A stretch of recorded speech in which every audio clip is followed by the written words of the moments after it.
The 1835 fire didn't just destroy buildings, it exposed a secret beneath the bedrock. Why did rescue workers report hearing a deep mechanical vibration coming from the frozen ground? Found beneath city blocks, metal enclosures that didn't rust, even in the salt air of Manhattan. Workers in 1835 found chambers lit by crystalline structures, decades before Edison's bulb. Rumors of early daguerreotype showing machines too large for 19th century factories. What if the financial district was simply built on top of an existing power grid? In 1836, the most intact machines were the first to be filled with concrete. Why? These weren't steam engines. They were designed to pull energy straight from the air, the ether. No blueprints for these sub-basements exist in the city archives. Who designed them? Why do certain spots in lower Manhattan still experience unexplained magnetic interference today? When the Great Fire of 1835 leveled lower Manhattan, it stripped away the facade of the modern world. As laborers began clearing the frozen ash, they breached a series of subterranean vaults that defied the laws of 19th century architecture. These weren't standard root cellars or merchant vaults. They were geometrically perfect chambers lined with unknown conductive materials. Some claims suggest that the fire itself was a controlled demolition, intended to provide a clean slate to bury a technology that the emerging oil and coal barons couldn't control. Men and engineers who entered the deeper strata were reportedly horrified by what they saw. The machinery they encountered featured tolerances so tight that even a single hair couldn't fit between the gears. In an era where most iron was still hand-forged or crudely cast, these artifacts appeared to be precision-machined. Theoretical researchers claim that these mechanisms weren't built by the settlers of the 1800s, but were inherited from a global civilization, often referred to as Tartaria, that utilized high-frequency energy long before the Industrial Revolution. Deep within the bedrock, recovery teams allegedly discovered resonance chambers. These rooms were filled with massive, faceted quartz crystals integrated into copper housings. It is claimed that these functioned as a wireless power network, pulling static electricity from the atmosphere and distributing it through the city's unique grid. This etheric power was free, clean, and limitless. But, as the story goes, the powers that be realized that free energy could not be metered or sold, leading to the deliberate erasure of this technology from the history books. Among the most baffling finds were massive, polished metal spheres suspended in magnetic cradles. These spheres were reported to be warm to the touch and emitted a faint blue luminescence. According to alternative researchers, these were the central batteries of an ancient New York. When the order came to rebuild the city, these cores were allegedly removed in secret, and the voids they left behind were filled with rubble to prevent future generations from questioning why the foundations of New York looked more like the inside of a computer. By the spring of 1836, the discovery had become a liability. The city council, allegedly under pressure from secretive financial interests, ordered the immediate sealing of all deep strata chambers. Thousands of tons of fill were dumped into the most advanced sites. It wasn't about structural safety. It was about narrative safety. The goal was to ensure that the 19th century man believed he was at the pinnacle of progress, never suspecting he was walking on the shoulders of giants. To this day, the deepest parts of the New York subway system are said to skirt around these dead zones, where the old tech still interferes with modern signals. Historians claim that the street layout of Lower Manhattan was a result of organic growth and colonial trade routes. But alternative researchers suggest a far more calculated origin. The grid established during the 1836 reconstruction aligned with surgical precision to the crystalline nodes discovered beneath the ash. It is claimed that the city's very geometry functioned as a massive circuit board designed to amplify atmospheric energy. The 1835 fire cleared the slate, revealing that the streets were paved over ancient, copper-lined conduits that emitted a low-frequency hum, a sound early doctors dismissed as urban neurasthenia, but which theorists believe was the sound of a living power plant. Deep within the bedrock of the financial district, recovery teams allegedly breached sealed vertical shafts filled with liquid mercury. According to speculative research, these were vortex engines, remnants of a high-capacity power generation system that utilized electromagnetic rotation rather than combustion. When city officials realized that this technology offered a path to limitless, cost-free energy, they reportedly ordered the shafts capped with lead and encased in the massive stone foundations of the New York Stock Exchange. The goal was simple: ensure the emerging oil and coal monopolies remained the only source of power for the modern world. The legend of Nikola Tesla often leaves out his obsession with the hidden history of New York. It is rumored that Tesla discovered the censored 1835 excavation maps in a private archive, which is why he chose Manhattan for his most ambitious experiments. He wasn't necessarily inventing wireless power from scratch. He was attempting to tap back into the pre-existing etheric grid that the 1835 fire had briefly exposed. His Wardenclyffe Tower was intended to be the key to restart the dormant machinery still buried under the Manhattan schist, turning the entire island back into a wireless power transmitter. New York is famous for the orange and white chimneys venting steam from its streets, a system officially dated to 1882. However, some claim these pipes are actually pressure release valves for an ancient pressurized ether system that the city was unable to shut down. The steam we see today might not be a modern utility at all, but the exhaust from a subterranean power plant that has been running on autopilot for centuries. To hide this, the city created the New York Steam Company to charge citizens for energy that was originally meant to be free. The 1836 labor records show an abnormally high number of disappearances among the immigrant crews working the deep strata excavation sites. Survivors spoke of shifting walls, rooms that glowed with a cold blue light, and metal that felt alive. It is claimed that those who witnessed the impossible tech were either paid to vanish or silenced by a shadow committee.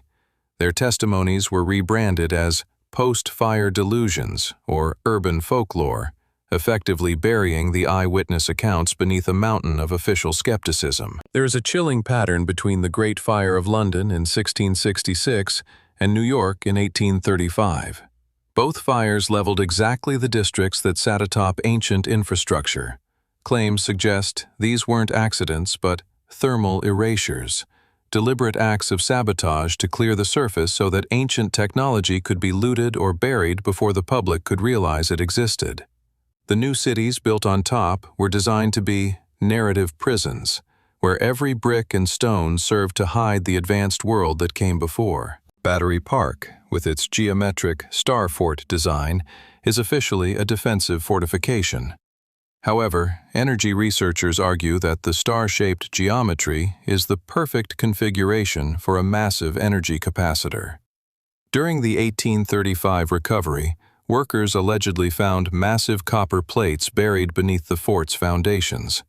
It is claimed that Battery Park was not a military site, but the primary transformer station for the entire island, drawing power from the salt water and the atmosphere to feed the underground grid. During the construction of the Brooklyn Bridge, engineers reported hitting anomalous obstructions deep within the riverbed.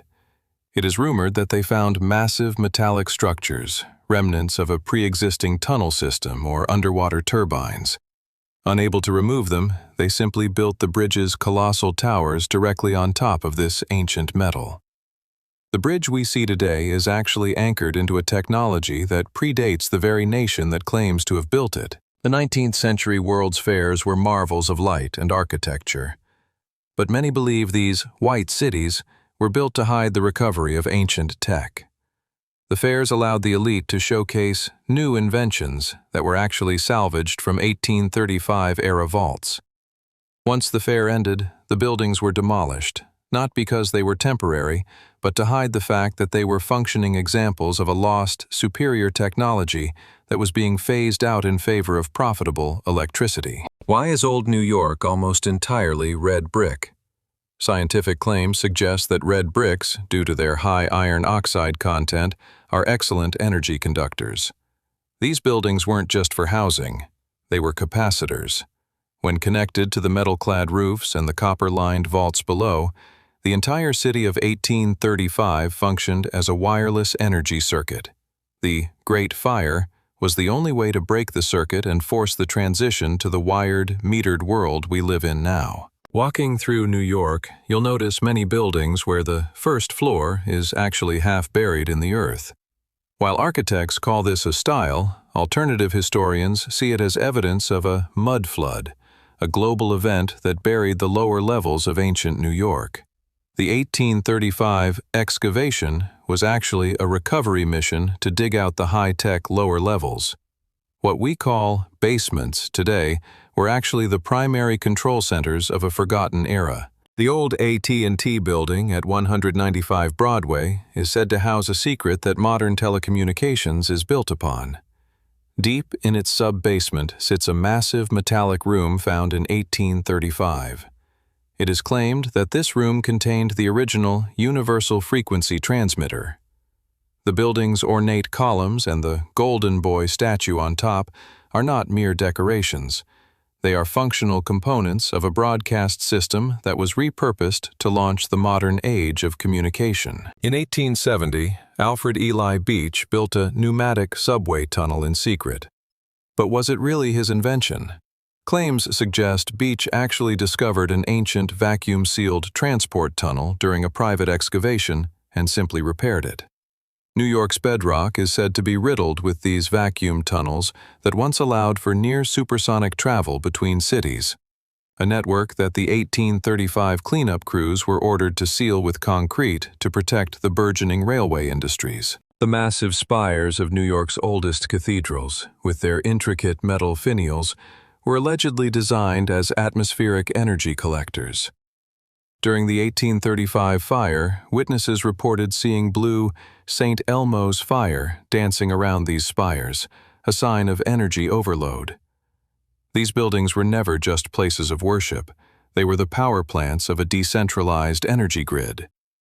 Today, the internal conductive wiring has been stripped, leaving only the stone shells as silent monuments to a power they can no longer hold. Whenever an impossible artifact is found during New York construction, a specific protocol is activated.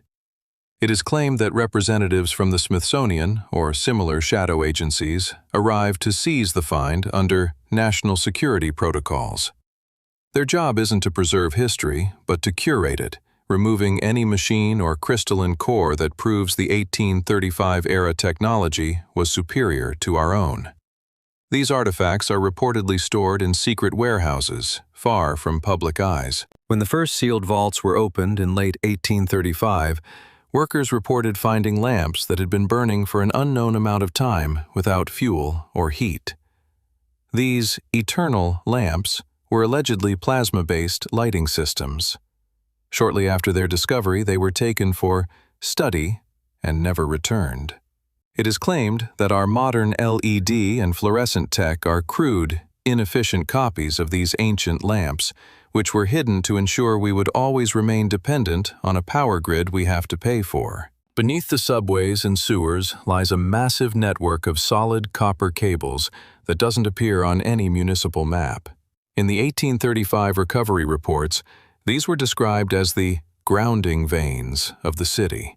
Modern subway delays attributed to signal problems are often, in reality, encounters with these ancient cables which are still carrying a residual charge. The city cannot remove them without risking the collapse of the bedrock, so they simply work around them, pretending they don't exist. In August 1835, the New York Sun published a series of articles claiming that life had been discovered on the moon. While the public was obsessed with these Batmen, the actual machinery found under the streets was being quietly moved or buried. This moon hoax is claimed to be the first major mass media distraction, a way to keep the public looking at the sky while their heritage was being stolen from right under their feet. The names we worship, Edison, Bell, the Wright brothers, are, according to some researchers, merely patent agents. They didn't invent, They translated the technology found in 1835 and other reset sites into marketable products. By drip-feeding this salvaged tech to the public over a century, the elite ensured they could monetize every single breakthrough, keeping humanity in a state of controlled artificial progress. If you stand in certain parts of the financial district during the dead of night, you can feel a rhythmic vibration, the Manhattan hum. It is claimed that this is the sound of a self-sustaining energy plant that the 1835 crews couldn't fully deactivate. It sits at a depth where no modern drill can reach, still generating energy that has nowhere to go. We call it the hum of the city, but it's actually the heartbeat of a buried civilization. As the tech was buried in 1836, a pact was reportedly made between the world's most powerful families. They realized that free atmospheric energy would make every citizen independent. To maintain control, they shifted the world's economy to scarcity. The 1835 find was the last time humanity had a chance at total energy independence. Since then, history has been written by those who sold us the meter and the bill. A secret archive in upstate New York reportedly holds 6 original daguerreotypes from February 1836. They show enormous ribbed metallic coils being lowered into a trench near Wall Street by teams of silent men in black coats. These aren't water pipes. They look like the inner workings of a modern fusion reactor. The existence of these photos is the ultimate threat to the official timeline of human progress. Modern construction in Manhattan is frequently delayed by unexpected bedrock hardness. Theorists claim these are not rocks, but the reinforced hulls of the 1835 machinery. Instead of revealing the finds, developers are forced to sign NDAs, and massive concrete rafts are poured to encase the machines forever. Every luxury tower in the financial district is essentially a tombstone for a piece of lost technology. Radio enthusiasts have long reported a strange, phantom signal that originates from deep underground in Manhattan. It's a 12 Hz pulse that never stops. Some believe it's the home signal for the buried grid, a beacon that was once used to synchronize every clock and engine in the city. Even though the surface was burned and the people were lied to, the signal remains, a digital ghost in an analog world. The 1835 air-powered generators weren't just a discovery, they were a warning. They proved that we once lived in a world where energy was free, architecture was functional, and history was far more grand than what we are taught in schools. As our modern energy systems fail, the truth beneath New York waits to be reclaimed. The fire tried to hide it, and the concrete tried to bury it, but the ancient current still flows. Are you ready to flip the switch? If this story sparked your curiosity, hit the like button and subscribe for more hidden history. See you in the next one.